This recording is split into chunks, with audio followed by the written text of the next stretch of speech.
प्रेक्षको, आपण ही माहिती काळजीपूर्वक व एकाग्रतेने ऐकावी यासाठी आम्ही ह्या व्हिडिओमध्ये कोणत्याही प्रकारचे ॲनिमेशन दाखवले नाही. त्यामुळे हा व्हिडिओ तुम्ही हेडफोन लावून संपूर्ण एकाग्रतेने ऐकावे अशी सूचना.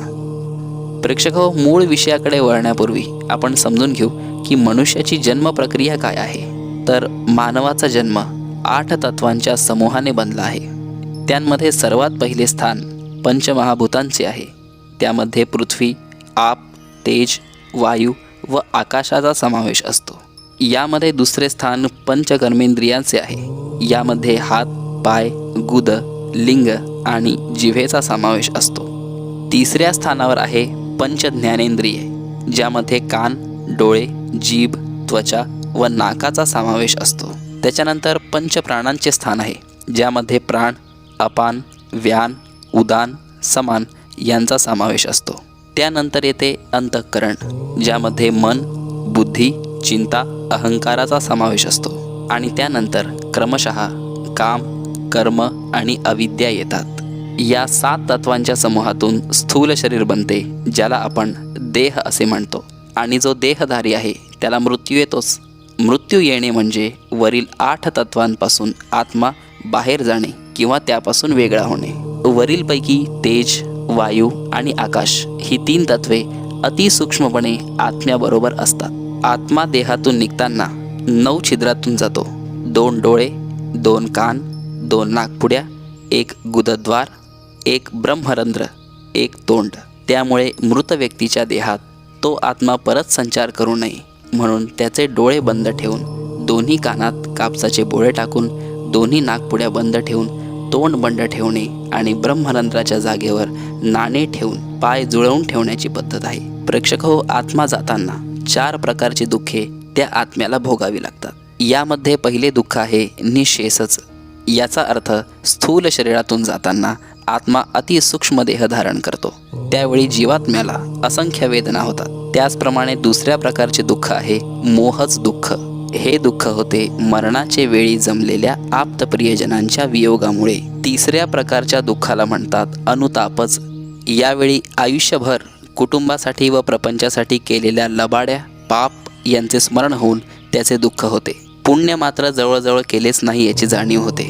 त्यामुळे जीवात्मा अतिशय दुःखी होतो. त्यानंतर सर्वात जास्त भय हे क्रूर यमदूतांचे दर्शन झाल्यावर होते. पण ज्यांनी मनोभावे योग्य मार्गदर्शनाने सत्कर्म केलेले असतात ते या दुःखांना न घाबरता आनंदाने हसत हसत मृत्यूला कवटाळतात. तर प्रेक्षको, आता आपण आपल्या मूळ विषयाकडे वळणार आहोत. कोणता मानव मृत्यूनंतर कोणत्या गतीस जातो याचा स्पष्ट उल्लेख भारतीय तत्त्वज्ञानात आहे. व्यक्तीला अग्नीत जाळल्यानंतर तो देह सूक्ष्म अदृश्य असा एक लिंगदेह धारण करतो.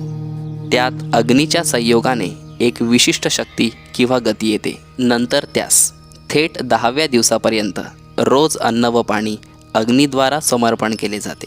उदाहरणार्थ आगगाडीत तेल आणि पाणी यांच्या संयोगातून एक प्रचंड शक्ती तयार होऊन ती आगगाडी ताशी 100 किलोमीटरपेक्षा जास्त वेगाने जाऊन असंख्य लोकांना, अवजड वस्तूंना वाहून नेते.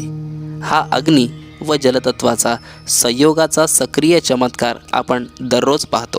त्याच प्रकारे आपला जीवात्मा तीव्र गतीने अग्नियज्ञाच्या शक्तीद्वारा विश्वात जातो. तेथे त्याच्या प्रारब्धानुसार त्याला जन्म किंवा योनी मिळते. अशा वेळी त्याला योग्य शिक्षण, योग्य सद्गती मिळण्यासाठी हा मरणोत्तर उत्तम गतीचा मार्ग सांगितला आहे. व त्याची जर योग्य तऱ्हेने वाटचाल केली नाही तर तो अतृप्त जीवात्मा वाईट गतीस जाऊन अदृश्य रूपाने छळतो. याच छळाला पितृदोष, प्रेतबाधा वगैरे म्हणण्याचा प्रघात आहे. याकरिता अग्नीद्वारा अन्न पाणी दिल्यावर त्यातून निर्माण होणाऱ्या प्रचंड शक्तीने तो जीवात्मा तृप्त होतो. योग्य ठिकाणी जाऊन त्याच्या कर्मामुळे योग्य योनी धारण करून तो मुक्त होतो. तोपर्यंत उत्तर क्रिया, मासिक श्राद्ध, वर्षी श्राद्ध याची त्या जीवात्म्याच्या गतीसाठी गरज आहे. परंतु जर उत्तर क्रिया, अंत्यविधी केले नाहीत तर तो जीव प्रेतयोनीत किंवा पिशाच योनीत भटकत जातो. जो जीवात्मा आयुष्यभर विषयभोग, पाप, दुसऱ्याला छळणे, स्त्री व पैसा यांची अतिशय अभिलाषा व त्यांचा अतिरेक करतो तो मृत्यूनंतर प्रेतयोनीत जातो. मनुष्य योनी, पशु योनी, पक्षी योनी तसेच प्रेत योनीसुद्धा असते. या योनीत पृथ्वी तत्वाचा अंश जवळजवळ नसतोच, फक्त वायू तत्वाचा अंश जास्त असतो. त्यामुळे प्रेत योनी ही वायुरूप असल्याने अदृश्य असते. मात्र ती पिशाच्य योनी असल्यामुळे मानव जातीला फार छळते. तर मृतात्म्याचे योग्य पद्धतीने अंत्यविधी उत्तरक्रिया करून त्यास अग्नीद्वारा अन्न व पाणी दिल्यास तो जीव प्रेतयोनीत न राहता सद्गतीस जातो. दशक्रियेनंतर शेवटी पाणी व अन्न ठेवून कावळ्यामार्फत जो विधी केला जातो त्यावेळेस प्रेतदेह समोर येतो. तो देह ओळखण्याचे सामर्थ्य कावळ्याच्या काकदृष्टीतच आहे. अशा वेळी जर उत्तरक्रियेचे कर्मकांड यथासांग झाले असेल तर तो प्रेतात्मा त्या अन्नाला स्पर्श करून तृप्त होऊन जातो. पण जर योग्य कर्मकांड झाले नाही तर तो वायुरूप देहाने तेथेच उभा राहतो. अशा वेळी त्या देहाला कावळा भीतो व पिंडाला स्पर्श करत नाही. हे दृश्य अनेकांनी अनुभवले असेलच. याचा अर्थ कर्मकांड यथासांग न केल्यामुळे ते प्रेतात्मे योग्य योनी किंवा गतीस जात नाही आणि हे अदृश्य प्रेतात्मे अनेक भोळ्या भाबड्या जीवांना छळतात किंवा कुटुंबात मोठे मोठे अनर्थ घडतात. बऱ्याच ठिकाणी रेल्वे मार्ग रस्ते अपघातात मृतात्म्याचे योग्य उत्तरक्रिये अभावी त्या जागेवर मृतात्मे प्रेतदेह किंवा पिशाच्य देह धारण करून इतरांचे बळी घेतात. जे मृतात्मे आहेत त्यांच्या बाबतीत योग्य अंतविधी केल्यास ही राक्षस पिशाच्य योनीची वाढ होणारच नाही. तरी याकरिता प्रत्येकाने गंभीरपणे दखल घ्यावी. या बाबतीत भारतीय तत्त्वज्ञानात मानवाने धर्मनीती, सदाचार तसेच योग्य मार्गदर्शकांच्या मार्गदर्शनाने जर जीवन खऱ्या अर्थाने समाधानी केले तर ही अतृप्त पिशाच्य योनी येणारच नाही.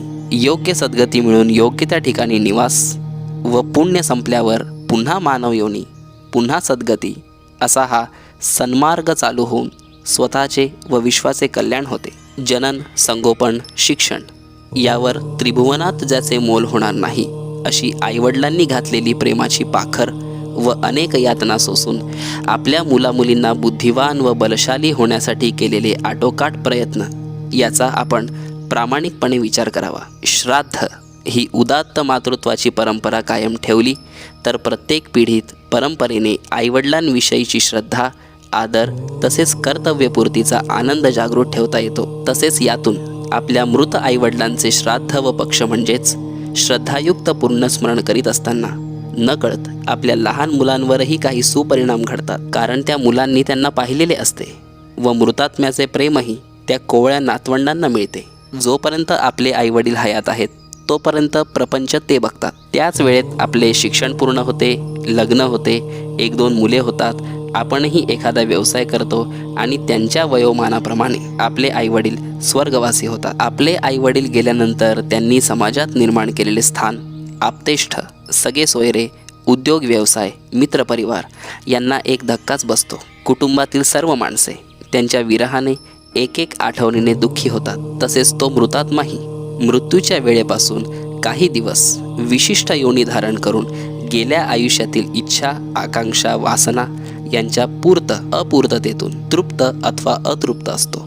सर्व दुःखी झालेल्या आप्तांनी एकत्र येऊन त्या मृत व्यक्तीला श्रद्धायुक्त अंतःकरणाने 10व्या दिवशी सद्गतीसाठी विधिपूर्वक कार्यक्रम करावयाचे असतात. शेवटी 13व्याच्या दिवशी सर्व भाऊबंधक आप्तेष्ट एकत्र येऊन एकमेकांचा दुःखभार जास्तीत जास्त प्रयत्न करून कमी करतात व शेवटी त्या मृत व्यक्तीच्या मुलाला टोपी, फेटा, पागोटे किंवा प्रचलित असलेले शिरोभूषण त्याच्या डोक्यावर घालून त्याला ह्या कार्यक्रमातून असे सुचवतात की इतके दिवस तुझ्या वडिलांनी जे प्रेम, सहकार्य आम्हा सर्वांना दिले ते आता तू आम्हाला द्यावेस. आता तुझ्या वडिलांच्या ठिकाणी आम्ही तुला मानणार आहोत. तुमच्या कुटुंबियांची जबाबदारी एकट्या तुझ्यावर आता आली आहे.